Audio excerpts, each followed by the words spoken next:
Hello everyone, welcome to our today's topic.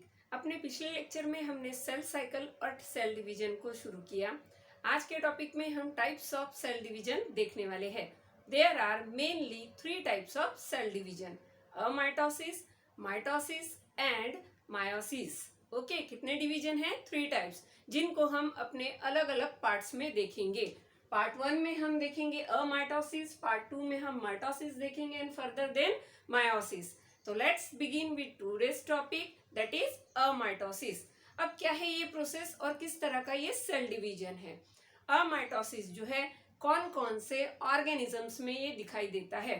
It generally forms in lower organisms. किस में ये दिखाई देगा? लोअर ऑर्गेनिजम्स में। सेल डिवीजन का ये pattern east, fungi, bacteria, amoeba, इस तरह के ऑर्गेनिजम्स में ये दिखाई देता है। साथ साथ में जो सेल्स एबनॉर्मल है, ओल्ड हो चुकी है, इस तरह के सेल्स में भी ये दिखाई देगा। और कुछ जो वर्टिब्रेट्स रहेंगे, इनके फीटल मेम्ब्रेन सेल्स में भी अमाइटोटिक डिवीजन दिखाई देता है। अमाइटोटिक डिवीजन को हम डायरेक्ट सेल डिवीजन भी बोलते हैं। माइटोटिक डिवीजन को इनडायरेक्ट सेल डिवीजन बोलते हैं, और जो मायोसिस है इसको हम बोलते हैं रिडक्शनल डिवीजन। तीनों के नाम क्या है? Direct, indirect and reductional. इनके इस तरह के नाम है, अमाइटोसिस और डायरेक्ट डिवीजन। अब इस अमाइटोसिस को हमने डायरेक्ट डिवीजन क्यों बोला? क्यों करके ये बहुत सिंपल टाइप का डिवीजन है, इसमें कोई भी स्पिंडल्स फॉर्म नहीं होंगे। We know that for the alignment of the chromosomes 5 जो स्पिंडल फाइबर्स बनते हैं, इनका बनना बहुत जरूरी होता है। यहाँ पर इस तरह की कोई भी प्रोसेस होगी नहीं, कोई क्रोमेटिन में कंस्ट्रिक्शन होगा नहीं। साथ साथ में जो न्यूक्लियर की मेम्ब्रेन होती है, ये न्यूक्लियस की मेम्ब्रेन भी डिसअपियर होगी नहीं। तो ये कैसी होगी? इसमें कोई भी कॉम्प्लेक्स प्रोसेसेस इन्वॉल्व नहीं है। इसीलिए हमने क्या बोला इसको? It is direct division and also simple type of division. तो लेट्स स्टार्ट विथ अमाइटोटिक डिवीजन। इसका किस तरह से मैकेनिज्म होगा? Very simple, it involves 2 steps, karyokinesis and cytokinesis. Karyokinesis and cytokinesis. Karyon means nucleus while काइटोस means cell, और kinesis का यहाँ जो मतलब है नथिंग बट इनकी किस तरह की मूवमेंट होगी। सिंपली अगर हम इनको बोले तो karyokinesis is nothing but nuclear division. किसका डिवीजन है ये? न्यूक्लियस का। अगर हम साइटोकाइनेसिस की बात करें तो division of cytoplasm. Simply it is nothing but division of cytoplasm, and this is nothing but division of what? Division of nucleus. Nucleus का division और cytoplasm का division together it is known as a mitosis. Now let's move कि ये किस तरह से होगा। एक सेल है जो डिवीजन में जाने के लिए रेडी है। ये एक सिंपली एक सेल है, ये क्या करेगी? अब ये डिवीजन में जाने वाली है। This is nothing but cytoplasm, plasma membrane,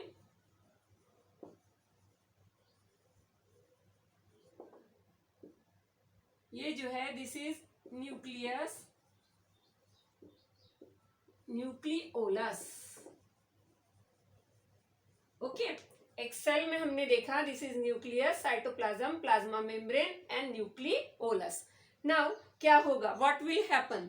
जो यहाँ पर हम देखने वाले सबसे पहला स्टेप दैट इज कैरियोकाइनेसिस। इसमें क्या होगा?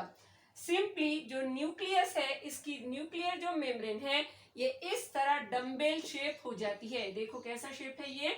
Dumbbell shape. It is dumbbell shape. ये डम्बेल शेप हो जाती है, और क्या होता है? इसकी जो मेम्ब्रेन है इसमें कंस्ट्रिक्शन आता है। This is nothing but constriction in nuclear membrane. Nuclear membrane में क्या आया? यहाँ पर कंस्ट्रिक्शन आया, और क्या हुआ? ये स्ट्रेच होकर डम्बेल शेप की हो गई। Further, it will constrict and finally it is divided into two daughter nuclei. एक पेरेंट न्यूक्लियाई से कितने हमको मिल गए? 2 daughter nuclei will be form. Clear? अब दूसरी प्रोसेस है साइटोकाइनेसिस. अब ये हो गई प्लाज्मा मेम्ब्रेन, ये हो गया प्लाज्मा मेम्ब्रेन का कंस्ट्रिक्शन. फाइनली जो है जैसे ही न्यूक्लियर मेम्ब्रेन कंस्ट्रिक्ट हो रही है वैसे ही यहाँ पर क्या कंस्ट्रिक्ट हो रहा है? Plasma membrane. Plasma membrane constrict हुई. कंस्ट्रिक्ट होते ही सेंट्रीपिटली ये अंदर के साइड डीपन होती जाएगी और ये कंस्ट्रिक्शन फर्दर प्रोग्रेस होगा और फाइनली दो जो है यहाँ पर डॉटर न्यूक्लियाई बन जाएंगे, जिसमें डॉटर न्यूक्लियाई तो बन गए, डॉटर जो है यहाँ पर सेल्स कंप्लीट रेडी हो गई. पहले हमने 2 डॉटर न्यूक्लियाई बनाए और फिर क्या बने? 2 यहाँ पर कंप्लीट सेल, जिसमें ये है प्लाज्मा मेम्ब्रेन, ये है न्यूक्लियस,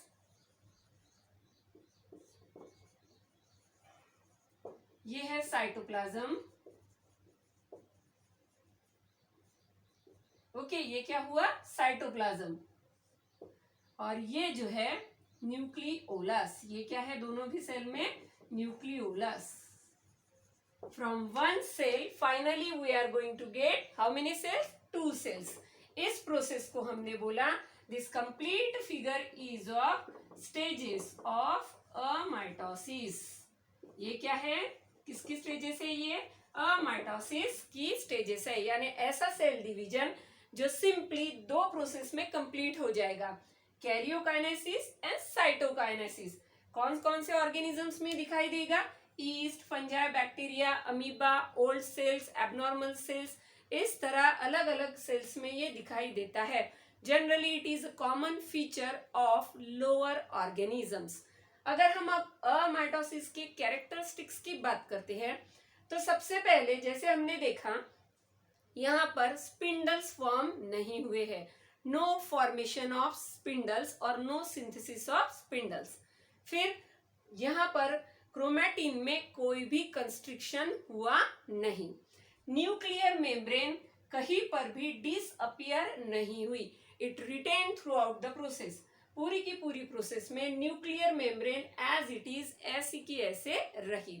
ये इसके क्या हो गए? ये इसके कैरेक्टरिस्टिक्स हो गए जो इसको माइटोसिस और मायोसिस से अलग बनाते हैं. नाउ इसके कुछ ड्रॉबैक्स भी है. क्या है ये ड्रॉबैक्स? जो डिस्ट्रीब्यूशन होगा यहाँ क्रोमोसोम्स का, ये क्रोमोसोम का डिस्ट्रीब्यूशन इक्वल नहीं है. एक सेल से हमने 2 सेल्स बना ली, लेकिन क्रोमोसोम जो यहाँ पर दोनों में भी सेम टू सेम होने चाहिए थे, ये यहाँ पर ऐसे नहीं है. इनके डिस्ट्रीब्यूशन में अनइक्वालिटी है, दोनों में भी सेम नंबर के क्रोमोसोम्स नहीं है. पहला ड्रॉबैक क्या हुआ इस प्रोसेस का? Unequal distribution of chromosomes. Next to that, ये जो सेल्स हैं इन सेल्स में अनइक्वल डिस्ट्रीब्यूशन होने की वजह से यहाँ पर जो है मेटाबॉलिक और रिप्रोडक्टिव गड़बड़ियाँ होगी. There will be disabnormalities in metabolism and reproductive methods. Clear है? This is about amitosis. हमने देखा अमाइटोसिस ये सेल डिवीजन का एक टाइप है जो लोअर फॉर्म्स में कॉमनली दिखाई देता है. इसको हम सिंपल और डायरेक्ट डिवीजन इसीलिए बोलते हैं क्यों करके ये सिंपल 2 प्रोसेस में हो जाएगा. कैरियोकाइनेसिस यानी डिवीजन ऑफ न्यूक्लियस और साइटोकाइनेसिस यानी डिवीजन ऑफ साइटोप्लाज्म, जिसकी इस तरह की स्टेजेस होगी. जो यहाँ पर जो न्यूक्लियस रहेगा उसकी मेम्ब्रेन इस तरह स्ट्रेच आउट होगी, डंबेल बनेगी, डुप्लीकेट होगा material, but distribution will be unequal. फिर साइटोप्लाज्म की जो प्लाज्मा मेम्ब्रेन है ये कंस्ट्रिक्ट होगी सेल की, और साइटोप्लाज्म जो है इस तरह से यहाँ पर डिवीजन हो जाएगा. And finally we will get from one cell 2 daughter cells. This process is known as amitosis. अपने अगले लेक्चर में हम अगले स्टेप्स को देखेंगे, दैट इज जो माइटोसिस और मायोसिस है इनको देखेंगे. Hope today's lecture will be helpful for you. Have a nice day everyone.